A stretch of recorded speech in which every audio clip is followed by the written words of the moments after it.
Batman v Superman is just a few short days away, and I literally could not be more excited. So before you go see the movie, I thought it'd be awesome to give you a breakdown of the recent prequel series of comics which were released alongside the movie. The comics give us some interesting facts about what Batman and Superman have been doing leading up to the events of Batman v Superman without giving away any spoilers. The first issue starts with Clark Kent taking a journalism club on a field trip to Star Labs to look at a teleportation device called a tachyon transfer. This device has been teleporting materials to and from the moon while they're building a station on the moon. Now, an alien race with telepathic abilities called the Coerced managed to mind control one of the tachyon transfer technicians and teleport themselves from their planet to Star Labs. This technology could be used to explain boom tube technology from Apocalypse for the Justice League movies, and we might also see the Justice League Watchtower station in future movies. Now, the next issue follows another field trip, this time to Wayne Enterprises, and reveals an interesting fact that Wayne Enterprises has been studying and reverse engineering Kryptonian weapons that were left behind after Zod's attack. During this field trip, some thieves attempt to break into Wayne Enterprises and steal more of these weapons. They had already scavenged some of these weapons after the attack of Zod and his people on Metropolis during the events of Man of Steel. So they take Bruce Wayne and a child from the field trip hostage. Superman arrives on the scene and tries to apprehend the thieves and recover the Kryptonian weapons, which he of course feels responsible for. And we learn a couple things.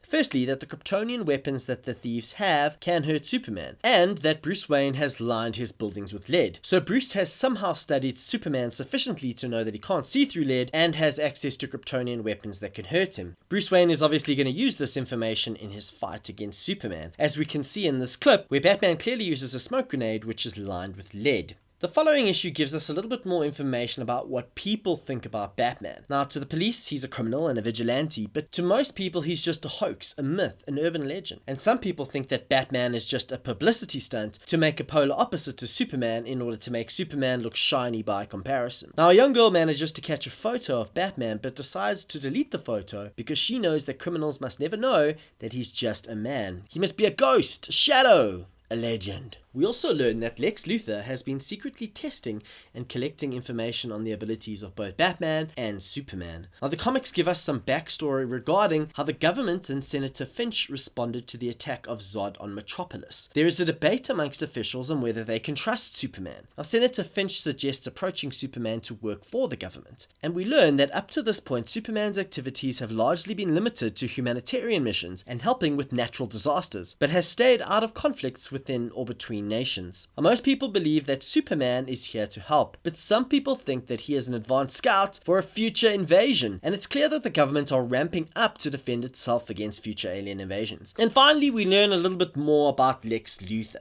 We see him cutting a ribbon to commence work on rebuilding the grandest and most technologically advanced skyscraper in Metropolis, and is leading many businessmen and media personalities to invest in rebuilding Metropolis, including Ted Kord's Kord Industries. Now, as we know, Ted Kord becomes the Blue Beetle. And there have been a lot of rumblings about a Blue Beetle Booster Gold team-up movie in development from none other than Greg Berlanti, who created Arrow, Flash, Supergirl, and Legends of Tomorrow. He was also the writer on Green Lantern, but we'll forgive him for that. Lex certainly puts on a humble public persona of being a humanitarian and a philanthropist, but when a reporter suggests he is a hero like Superman, he says no, not like Superman. He's suspicious of him and says that he only handles the easy stuff, like runaway trains and natural disasters, but never touches any of the tricky stuff like nuclear tests in North Korea. Now, it appears he's obsessed with learning more about Superman and genuinely seems to think that he's the true hero of Metropolis and thinks that whatever he does is in its best interests. So that's about all we learn from the prequel comics that's of any interest. So thanks a lot for watching. Check out my frame by frame breakdown of another awesome comic book movie that's coming out soon, Captain America Civil War. I also explain all the Infinity Stones and where they currently are in the Marvel Cinematic Universe. I post lots of videos every week on comic book movies, TV, including Star Wars and other blockbusters, so why not subscribe? Thanks again. Cheers for now. #Team Batman.